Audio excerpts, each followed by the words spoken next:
आर्नो, शंभू आर्नो।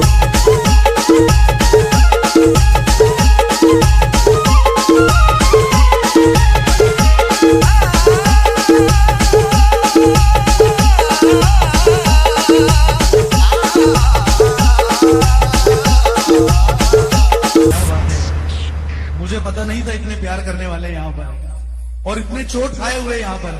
आइए मोहब्बत करने वालों के लिए एक गीत पेश करने जा रहा हूँ। उठाइए दोनों हाथ और क्या बोलेंगे?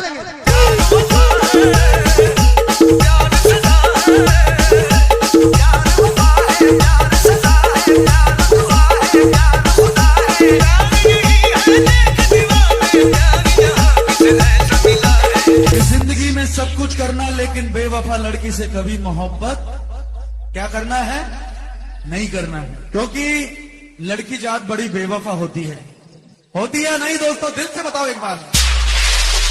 चाहतों की दुनिया में ऐसा होता है, चाहतों की दुनिया में ऐसा होता है, चाहतों की दुनिया में ऐसा होता है, एक पल हंसता है बार बार रोता है, एक पल हंसता है बार बार रोता है।